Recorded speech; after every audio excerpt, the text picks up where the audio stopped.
নমস্কাৰ বন্ধু বান্ধৱীসকল, কি খবৰ আপোনালোকৰ? আশা কৰোঁ ভালে আছে। আৰু আজি ভিডিঅ'টো বিশেষ এটা কাৰণত বনাইছোঁ আৰু কম বাৰ পিছত। আৰু এইকেইদিন ভিডিঅ' বনোৱা নাই কাৰণ মোৰ ছোৱালীজনীৰ পৰীক্ষা আছে, আজিৰ পৰাই পৰীক্ষা বাৰু।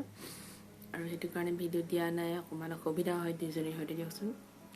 সেইটো কাৰণে কিন্তু তাই আজি পৰীক্ষাটো ভালে ভালে হৈ গ'ল বাৰু, ভালেই হৈছে। আৰু দুটা পৰীক্ষা আছে। ভাবিলোঁ আজি ভিডিঅ'টো ষ্টাৰ্ট কৰি দিওঁ, কিন্তু কেনেকৈ ষ্টাৰ্ট কৰিম, ক'ৰ পৰা ষ্টাৰ্ট কৰিম, কোনখিনিৰ পৰা কি কৰিম মানে মই একো বুজাব পৰা নাই। হ'লেও অকণমান মনতে সাহসতে আহিছোঁ আৰু যদি ভাল পায় ভিডিঅ'টো শেষলৈকে চাব আৰু লাইক কৰিব, কমেণ্ট কৰিব, শ্বেয়াৰ কৰি দিব। আৰু মই অলপ চলপ ক'ৰবাৰ পৰা এনেকৈ নোট কৰাহে, কপি কৰাহে, কিন্তু অলপ অলপ মোৰ মনৰ কথাও আছে, মোৰ নিজৰ কথাও আছে তাতে। নিজৰ কথা মানে মোৰ ছোৱালী দুজনীৰ কথা। মানুহে ছোৱালী জন্ম হ'লে কিয় ইমান কি ক'ম এতিয়া, মানে ঘৃণা কৰে, মানে তেনেকুৱা চকুৰে চাই, মানে মানুহক অকণমান ঘৃণাৰ চকুৰে চোৱা নিচিনা। মোৰ ক্ষেত্ৰত মই পাইছোঁ, মোৰ দুজনী ছোৱালীৰ ক্ষেত্ৰত কেতিয়াবা দুখ লাগে জানেনে, বেয়া লাগে মনটো, বুজাব নোৱাৰোঁ নিজক। কেতিয়াবা মোৰ দুজনী ছোৱালী হ'ল, কিন্তু মই নিজে বনাই ল'ব পৰা বস্তু নহয় এইটো, ছোৱালী দুজনী বা ল'ৰাটো, যিটো ভগৱানৰ দান ছোৱালী। আৰু মই ভগৱানক ধন্যবাদ জনাওঁ যে মোৰ ছোৱালী হ'ল, মই ছোৱালীৰ মাক। অকণমান ভয় থাকে, কাৰণ ছোৱালী জন্ম দিছোঁ, কি আদৰ্শ দিম, কি হ'ম, এজনী ভাল মাক হ'ব পাৰিম নোৱাৰিম, তাকেই। আৰু সেইবিলাকে মোৰ বহুত চিন্তা ছোৱালী দুজনীক লৈ। কিহৰ কাৰণে ইমান এনেকুৱা মানুহবিলাকৰ চিন্তাধাৰাবিলাক? কি হ'ল, তাই শান্তিপ্ৰিয়া মাকৰ আকৌ কি হ'ল, ছোৱালী হ'ল, আকৌ ছোৱালী হ'ল, দুজনী ছোৱালী। কেনেকুৱা এটা মনত ভাৱ হয় কওকচোন আপোনালোকেও। বুজাব নোৱাৰোঁ কেতিয়াবা এইবিলাক কথাই, কেতিয়াবা খাই মাৰে। ছোৱালী জন্ম দিলোঁ, কিন্তু কিয়? ছোৱালী কি মানুহ নহয় নেকি? মই এজনী ছোৱালী, মই এতিয়া বোৱাৰী, এটা সময়ত ছোৱালী আছিলোঁ, এতিয়া বোৱাৰী, আকৌ মাক হৈছোঁ। তাৰপিছতে কাইলৈ সিহঁতৰ কি ক'ম মানে, আপোনালোকেও সকলোকে কোৱা নাই, যিসকলে মানে ধৰক এনেকুৱা এটা কমেণ্ট দিছে বা এনেকুৱা মনৰ মানসিকতা আছে তেওঁলোকক কৈছোঁ, ল'ৰা ছোৱালী সমান চকুৰে চাব লাগে, গম পাইছেনে আপোনালোকে? আৰু ল'ৰাই হওক বা ছোৱালীয়ে হওক, এজনী মাকেহে বুজি পায় 9 মাহ 10 দিন গৰ্ভত ৰাখি কেনেদৰে জন্ম দিয়ে, এই পৃথিৱীলৈ আনে। আৰু মোৰ বাৰু C-section হোৱা, বাৰু বুলি কৈছোঁ, কিন্তু একেটাই, নৰ্মেল ডেলিভাৰী আৰু চিজাৰিয়ান ডেলিভাৰী একেটাই কথা, একেখিনি কষ্ট। কিন্তু মানুহবিলাকৰ মানে চিন্তাধাৰাবিলাক, মোৰ কেঁচুৱা নাৰী হৈবলৈ পোৱাই নাই, এনেকুৱা মোৰ পৰিস্থিতি মোৰ ছোৱালীক লৈ। কিন্তু মোৰ মানুহজন মোৰ লগত আছে, তেওঁকো অশেষ ধন্যবাদ। মোৰ ছোৱালী দুজনী হোৱাৰ পিছতো যে তেওঁ মোক তেনেকুৱা চকুৰে চোৱা নাই। আৰু কি ক'ম, আৰু ক'বলৈ মোৰ ভাষাই নাই। মোৰ বহুত মানে খুন্দা মাৰি ধৰে মোৰ ভিতৰখন, মানে বহুত কিবা কিবি লাগে, এতিয়াও মানে মই বুজাব নোৱাৰোঁ এইবিলাক কথা। আৰু এতিয়া মই সাহস পাইছোঁ মোৰ ছোৱালী দুজনী মুখলৈ চাই পিনে, সিহঁত আৰু এই এতিয়া আমাৰ চান্দি কিতাপ পঢ়ি আছে, দেখিছেনে? তাই পৰীক্ষা আছে যে, সেইটো কাৰণে অলপ দেখুৱাই দিছোঁ তাইক অলপ চলপ। পৰহিলৈ আছে বাৰু পৰীক্ষা, হ'লেও আৰু মই এনেকৈ পঢ়িবলৈ পাইছিলোঁ যে ছোৱালী সন্তান জন্ম হ'লে বাপেকৰ আয়ুস বাঢ়ে বুলি, আৰু তেনেকৈ 11 অক্টোবৰ দিনাও কন্যা দিৱসো পালন কৰে। আৰু আজিৰ দিনতো মানে মাক ঘৰৰ পৰিয়ালৰ মানুহবিলাকে ধৰক মাকজনী গৰ্ভৱতী হ'লে মানে এনেকৈ ল'ৰা সন্তান হ'ব বুলি মানে সকলো আশা কৰে পৰিয়ালৰ মানুহে, বহুত মানুহে। আৰু যেতিয়া ল'ৰা নহয় ছোৱালী হৈ যায়, তেতিয়া পৰিয়ালৰ মানুহে বহুতে ধৰক আৰু সেই মানুহজনীক নানা কথা শুনোৱাব বিচাৰে বা শুনোৱায়, আৰু সেইখিনি মাকজনী অনুভৱ কৰে এইটো মুহূৰ্তত কেনেকুৱা এটা লাগে। তাকে কৈছোঁ, এইখিনি নকৰিব, যথেষ্ট কষ্ট হয় মাকজনীৰ, কাৰণ আৰু সেই সময় সলনি হ'ল, আৰু সেইদিন নাই। তাকে পৰিয়ালৰ লোকসকলেও সেই মানসিকতা সলনি কৰিবৰ হ'ল, ল'ৰা হওক ছোৱালী হওক, মাক দেউতাকৰ স্বৰ্গৰ দূত বুলি কয়। যেনে এটা শিশু যেতিয়া জন্ম হয় বা তেওঁলোকৰ আচৰণবিলাকত মাক দেউতাকৰ আনন্দ লাগে, যেতিয়া নিজৰ সন্তানৰ লগত সময় কটাই আটাইতকৈ আনন্দ পায় মাক দেউতাকে, সিহঁতৰ যিকোনো কামত আনন্দ পায় মাক দেউতাকে। আৰু যেতিয়া সন্তান ডাঙৰ হয়, পিছত মন কৰিব ল'ৰা মানে মাকৰ ফালে আৰু ছোৱালী হ'লে দেউতাকৰ ফালে কান্দে। কাৰণ কন্যা সন্তানে বুজি পায় যে পৃথিৱীত একমাত্ৰ এজনেই ব্যক্তি আছে যিজনে তেওঁক যিমান জটিল পৰিস্থিতি হ'লেও কেতিয়াও বিপদত নেৰে, আৰু সেইজন মানুহ হৈছে তেওঁৰ বাপেক দেউতাক। আৰু তেনেকৈ মোৰ মানুহজনে মোৰ ছোৱালীকেইজনীৰ লগত যথেষ্ট কষ্ট কৰিছে, আৰু মই পৰাই নোৱাৰে মোকো বহুত যথেষ্ট সাহস আৰু কামৰ ক্ষেত্ৰতো যথেষ্টখিনি সহায় কৰে মোৰ ছোৱালীকেইজনীৰ সৈতে তেওঁ। আৰু জানিব পৰা মতে, মই পঢ়িবলৈ পোৱাৰ মতে, আৰু ঠিক তেনেদৰে ছোৱালী হ'লে বোলে বাপেকৰ আয়ুস বাঢ়ে, গম পাইছেনে? আৰু পোলেণ্ডৰ জাগিলুনিয়ান বিশ্ববিদ্যালয়ৰ এটা এনেকুৱা গৱেষণাত প্ৰকাশ কৰা হৈছিল যে কন্যা সন্তান জন্ম হোৱাৰ লগে লগে বোলে পিতৃৰ আয়ুস বাঢ়ে পিতৃৰ আয়ুসৰ সমানুপাতিক সম্পৰ্ক আছে, অৰ্থাৎ কন্যা সন্তানৰ তুলনামূলকভাৱে বেছি হয়। তেওঁলোক অন্য পুৰুষৰ তুলনাত বেছি দিন জীয়াই থাকে বোলে।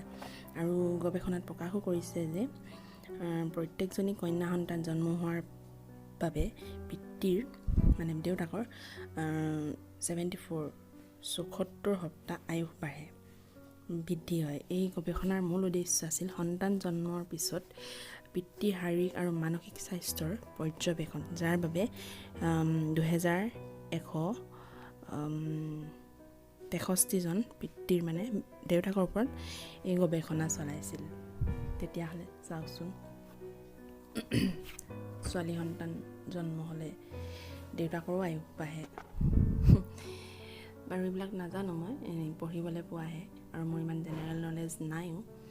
আৰু হ'লেও মানে মোৰ মনটোত বহুত কুদনি লাগি থাকে, মানে মোৰ কিবা ভুল হ'ল নেকি মোৰ ছোৱালী জন্ম দি বা এনেকুৱা ধৰণৰ। আৰু এতিয়া লাহে লাহে সৰু ডাঙৰ হৈ আহিছে, আৰু শান্তিও ডাঙৰ হৈ আহিছে, মনৰ সেই চিন্তাবোৰ নাইকিয়া হৈ আহিছে, কাৰণ মই সিহঁত দুজনীক লৈ ব্যস্ত হৈ যাওঁ যে, এজনীক পঢ়াব লাগে আৰু এই খুওৱা, শৌচ পেচাব কৰা, গা ধোৱা, অনবৰতে এই লগত সেইখিনিতে ব্যস্ত হৈ থাকোঁ, আৰু মই অনুভৱেই নকৰোঁ যে মোৰ দুজনী ছোৱালী হ'ল বুলি।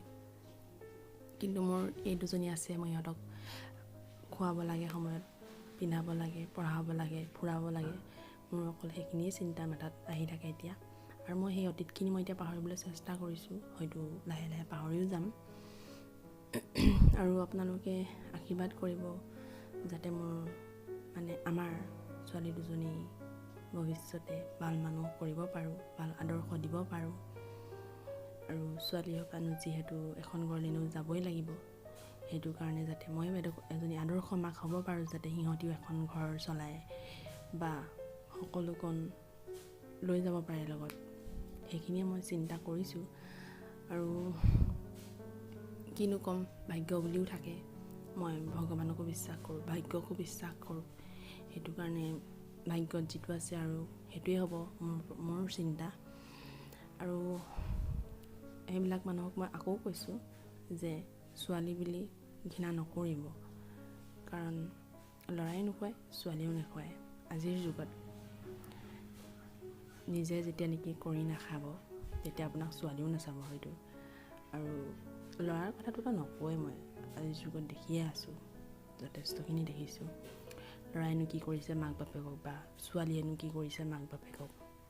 নিজে ছোৱালী হৈছোঁ, মোৰ মা দেউতাকনো কি মই সহায় কৰিব পাৰিছোঁ, সেইটোৱে কথা। আৰু তেনেকুৱাই ভাল এখন ঘৰ পালেতো ভালেই, আৰু যদি নাপায় তেতিয়া আৰু হাজাৰ চেষ্টা কৰিও নোৱাৰে নিজৰ মাক বাপেকক চাবলৈ বুলি।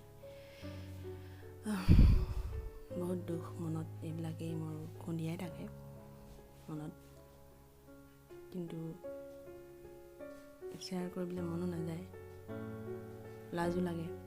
কাৰণ লাজ লগা কথাই দিয়কচোন, ছোৱালী হ'ল বুলিনো মানুহেনো মানে ইমানখিনিলৈ যাবগৈ পাৰেনে যে মোৰ মানুহজনী মই সুস্থ হ'বলৈ পোৱাই নাই ভালকৈ। 3 মাহ দিন বেড ৰেষ্ট, ছোৱালী হ'ল ন, আকৌ ছোৱালী হ'ল, কেনেকুৱা লাগে বাৰু এনেই শুনিবলৈ কেনেকুৱা লাগে? কি ছোৱালী কি মানুহ নহয় নেকি? শেষত মই এইটোৱে কওঁ যে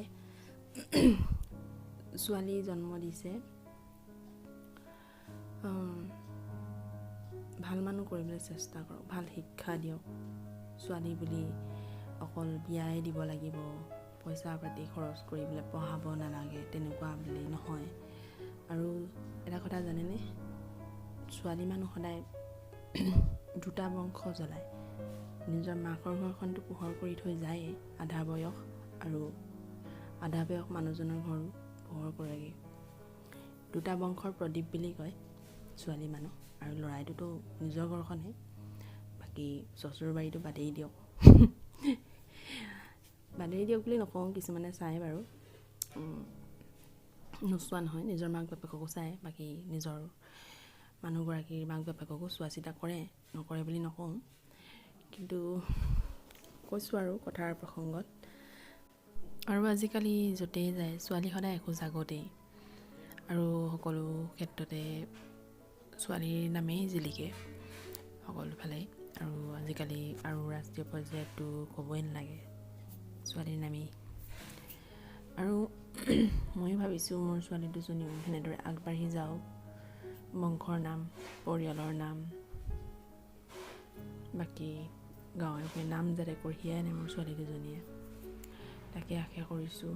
আশীৰ্বাদ কৰিব আপোনালোকেও। আৰু মোৰ সেই সময়ত যেনেকুৱা লাগিছিল ছোৱালী বুলি,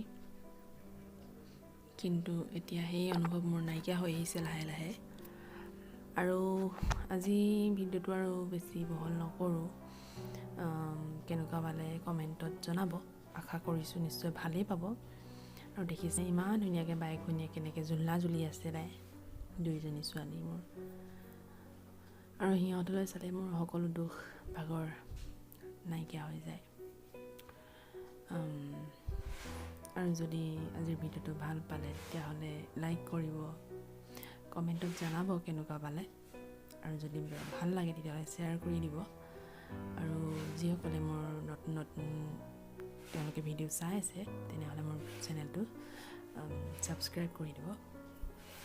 ঠিক আছে, আজিলৈ ভিডিঅ'টো আৰু ইমানেই আছিল।